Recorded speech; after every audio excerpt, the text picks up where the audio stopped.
ഇത്രയധികം ഭംഗിയുള്ള വെള്ളച്ചാട്ടമൊക്കെ ഉള്ള ഒരു സ്പോട്ട് വരുന്നത് എവിടെയാണെന്ന് നിങ്ങൾക്ക് അറിയാവോ? നമ്മുടെ ട്രിവാൻഡ്രത്തും കൊല്ലത്തും പത്തനംതിട്ടയിലും ഒക്കെ ഉള്ളവർക്ക് പോകാൻ പറ്റിയ ഏറ്റവും ബെസ്റ്റ് ആയിട്ടുള്ള ഒരു വെള്ളച്ചാട്ടം സ്പോട്ടാണ് ഇത്. പോണ വഴിയെ കാറൊന്ന് വാഷ് ചെയ്യണം. അതിനുവേണ്ടി കയറ്റിയത് മുരുക്കുംപുഴ അടുത്തുള്ള ഒരു കാർ വാഷ് സെന്റർ. ഇതിന്റെ പേര് വരുന്നത് ഓട്ടോ ഹബ് കാർ സ്പാ എന്നാണ്. ചില ബിസിനസ് സ്ട്രാറ്റജീസ് കേട്ടിട്ടുണ്ടോ?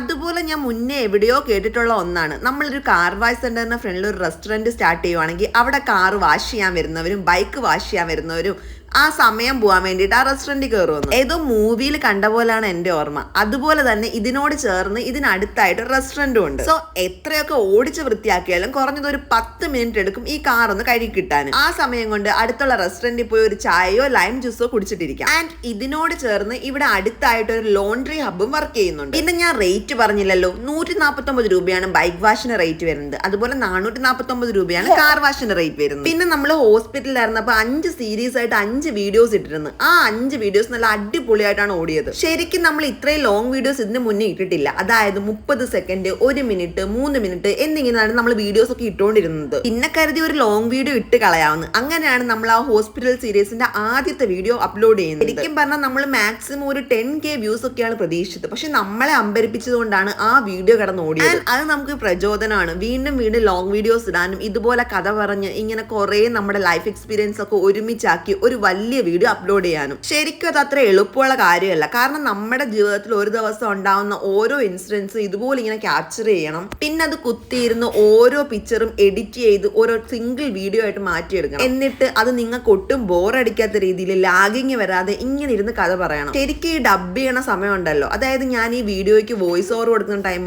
അപ്പോഴാണ് ഞാൻ ഓരോ കാര്യങ്ങളും ഇങ്ങനെ സംഭവിച്ചതാണല്ലോ എന്നെ മനസ്സിലോട്ട് വരുന്നത്. ആൻഡ് ഹിയർ ഇതും അങ്ങനെ ഒരു വീഡിയോ ആണ്. ആൻഡ് നമ്മുടെ വീഡിയോസിനടിയിൽ സ്ഥിരം ഫേക്ക് അക്കൗണ്ട്സിൽ നിന്ന് കുറെ അധികം കമന്റ്സുകൾ വരാറുണ്ട്. ഫേക്ക് അക്കൗണ്ട് ആയതുകൊണ്ട് തന്നെ അവരെന്താണ് ഉദ്ദേശിക്കുന്നതും അവരുടെ മനസ്സിലിരിപ്പ് എന്താണെന്നും നമുക്ക് നല്ലോണം അറിയാം. അവരുടെ സ്വാതന്ത്ര്യമാണ് കമന്റ് ഇടുക എന്നുള്ളത്. സ്വന്തം അക്കൗണ്ടിൽ നിന്ന് കമന്റ് ഇടാൻ ധൈര്യം ഇല്ലാത്തതുകൊണ്ടാണ് ഇതുപോലെ ഫേക്ക് അക്കൗണ്ട്സ് തുടങ്ങി കമന്റ് ഇടുന്നത്. സോ അവരുടെ അഭിപ്രായം അവർ രേഖപ്പെടുത്തിക്കൊള്ളട്ടെ. ഇപ്പോൾ ഈ വീഡിയോയും അപ്ലോഡ് ചെയ്യുന്ന സമയത്ത് ഇതുപോലെ ഇങ്ങനെ ഇരുന്ന് കാണും. എന്നിട്ടോ നേരെ ഫേക്ക് അക്കൗണ്ടിൽ പോകും, അവിടുന്ന് കമന്റ് ഇടും. ആൻഡ് നിങ്ങൾ ഇടുന്ന ഓരോ കമന്റും നമുക്ക് എന്തായാലും ഗുണമേ ചെയ്യത്തുള്ളൂ. കാരണം എന്ന് വെച്ചാൽ നിങ്ങളുടെ ലൈക്ക്, കമന്റ്, ഷെയർ ഇത് നമ്മുടെ വീഡിയോസിന്റെ എൻഗേജ്മെന്റ് കൂട്ടത്തേ ഉള്ളൂ.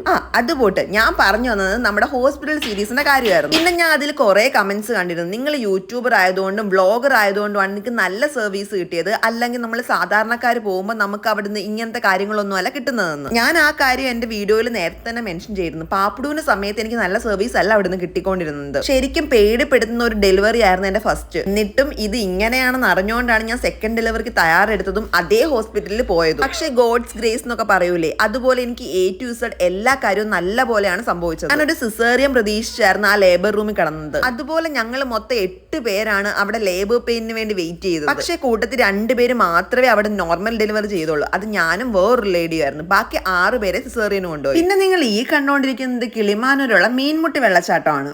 ഇതിനു മുന്നേ നമ്മളിവിടെ വന്നിട്ടുണ്ട്. ഇവിടുത്തെ വീഡിയോ എടുത്ത് ഇൻസ്റ്റാഗ്രാമിൽ പോസ്റ്റ് ചെയ്തിട്ടുണ്ട്. അപ്പൊ ഞാൻ കുറെ കമന്റ് കണ്ടിരുന്നു, ഇവിടെ രാജവെമ്പാലയോ മൂർഖനോ എന്തൊക്കെയോ വന്നിട്ടുണ്ടെന്നുള്ളത്. ശരിക്കും ഇത് ഏതെങ്കിലും മലയുടെ മുകളിൽ നിന്നൊക്കെ വരുന്ന വെള്ളമായിരിക്കും. അതുകൊണ്ട് തന്നെ ഉറപ്പായിട്ട് ഇങ്ങനത്തെ പാമ്പൊക്കെ വരാൻ ചാൻസ് കൂടുതലാണ്. അതൊക്കെ ആലോചിച്ച് നമ്മൾ വീട്ടിലിരിക്കാൻ തുടങ്ങിക്കഴിഞ്ഞാൽ വീട്ടിലിരിക്കാനേ പറ്റുള്ളൂ. അങ്ങനെയാണെങ്കിൽ നമ്മൾ എങ്ങനെ എന്ത് ധൈര്യത്തിലാണ് വണ്ടിയും കൊണ്ട് റോഡിൽ പോകുന്നത്? കാരണം ദിവസവും എത്രയധികം പേരാണെന്നോ ആക്സിഡന്റിലും മറ്റും മരിക്കുന്നതും വയ്യാതെ കിടക്കുന്നതും തളർന്നു കിടക്കുന്നതും ഒക്കെ. സോ നമ്മൾ പേടിച്ചിരിക്കാൻ തീരുമാനിച്ചാൽ അങ്ങനെ ഇരിക്കാനേ പറ്റുള്ളൂ. പക്ഷെ നമ്മുടെ ജീവിതം മുന്നോട്ട് പോകുന്നത് എങ്ങനെയാണോ അങ്ങനെ പോട്ടെ എന്ന് വിചാരിച്ചാൽ മാത്രമേ കാര്യങ്ങൾ നടക്കൂ. പിന്നെ ഈ മീൻമുട്ടി വെള്ളച്ചാട്ടത്തിന് 200 വെള്ളച്ചാട്ടം എന്നൊരു പേര് കൂടി. അതായത് ശ്രീനാരായണ ഗുരു ഇവിടെ വന്ന് ധ്യാനം ചെയ്തപ്പോൾ ഇവിടെ ഇരുത്തി ഊട്ടിയതുകൊണ്ടാണ് അങ്ങനെ ഒരു പേര് വരാൻ കാരണം. അങ്ങനെ കിളിമാനൂർ അടുത്തുള്ള ഈ ഒരു മീൻമുട്ടി വെള്ളച്ചാട്ടവും കഴിഞ്ഞ് ഇപ്പൊ നമ്മൾ നിൽക്കുന്നത് സ്മാർട്ട് കഫേയിലാണ്. കിളിമാനൂരിൽ നിന്ന് വെഞ്ഞാറമൂട് പോകുമ്പോൾ MGM കോളേജിനടുത്തായിട്ട് പൊരുന്തമൻ ജംഗ്ഷനിലാണ് ഈ ഒരു സ്മാർട്ട് കഫേ ഉള്ളത്. ആദ്യം പറഞ്ഞത് മൊജീറ്റോ ആയിരുന്നു. അതിന്റെ തന്നെ 4 വെറൈറ്റി ഫ്ലേവേഴ്സ്. ശരിക്കും പറഞ്ഞാൽ ഓരോന്നും ഒന്നിനൊന്ന് ടേസ്റ്റ് ആയിരുന്നു. ആൻഡ് നമ്മൾ ഇതിനു മുമ്പ് സ്മാർട്ട് കഫേയിലെ മോൺസ്റ്റർ ഷേക്കും അതുപോലെ തന്നെ ക്രേസി ഷേക്സും ട്രൈ ചെയ്തിട്ടുണ്ട്. അതിന്റെ വീഡിയോയും നമ്മൾ പോസ്റ്റ് ചെയ്തിരുന്നു. ഇന്നിപ്പം നമ്മൾ പറഞ്ഞത് മൊജീറ്റോ ആയിരുന്നു. സത്യം പറയാലോ, ഇവിടുന്ന് ട്രൈ ചെയ്തിട്ടുള്ള എല്ലാ ഐറ്റംസും നല്ല അടിപൊളി ടേസ്റ്റിലുള്ളതായിരുന്നു. ദാഹം മാത്രമല്ല, കൂടി നല്ല വിശപ്പും ഉണ്ടായിരുന്നു. അതുകൊണ്ട് മസാല ഷവായും പറഞ്ഞു. ഇവിടുത്തെ ഫുഡിനെയും ആംബിയൻസിനേക്കാളും എടുത്തു പറയേണ്ടത് ഇവിടുത്തെ ഫുഡ് സർവീസ് ആണ്.